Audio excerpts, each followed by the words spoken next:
இந்த உலகத்தில் முதலில் படைத்த ஆதம் நபி அலைஹிஸ்ஸலாம் அவர்களை பற்றி அல்லாஹு தஆலா குர்ஆனில் கூறியதை பற்றி பார்ப்போம். ஆதம் நபி அலைஹிஸ்ஸலாம் அவர்களுக்கு 2 மகன்கள். ஒருவர் ஹாபில், இன்னொருவர் காபில். ஒரு நாள் அல்லாஹு தஆலா அவர்களிடம் குர்பானி கொடுக்க சொன்னான். இருவரும் பலி கொடுத்தார்கள். ஹாபில் நல்ல மனதோடு நல்ல ஆட்டை கொடுத்தார். காபில் மோசமான தானியத்தை மனமில்லாமல் கொடுத்தார்.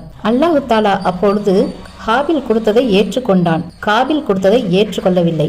இதனால் பொறாமை கோபம் கொண்டு காபில் கூறினான், நிச்சயமாக நான் உன்னை கொன்று விடுவேன் என்று.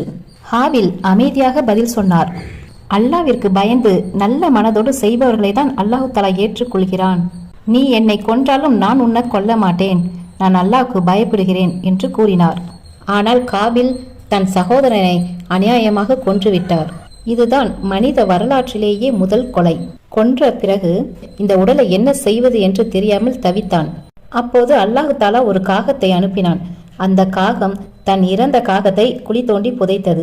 அதை பார்த்து காபில் கூறினான், காகத்துக்கு தெரிந்தது கூட நமக்கு தெரியவில்லையே என்று நினைத்து அப்புறம் புதைத்தான். ஆனால் அவன் செய்த பாவம் அழியவில்லை. முகமது நபி ஸல்லல்லாஹு அலைஹி வஸல்லம் அவர்கள் கூறுகிறார்கள், இந்த உலகத்தில் கொல்லப்படும் ஒவ்வொரு மனிதரின் பாவத்திலும் அந்த முதல் கொலை செய்த காபிலுக்கு ஒரு பங்கு உண்டு என்று கூறினார்கள். பொறாமை மனிதனை குற்றவாளியாக மாற்றும். அல்லாஹு தஆலா நல்ல மனதோடு செய்வதையே ஏற்றுக்கொள்கிறான். ஒரு மனிதனை கொல்வது மிகப்பெரிய பாவம். அஸ்ஸலாமு அலைக்கும் வரஹ்மத்துல்லாஹி தஆலா வபரகாத்துஹு.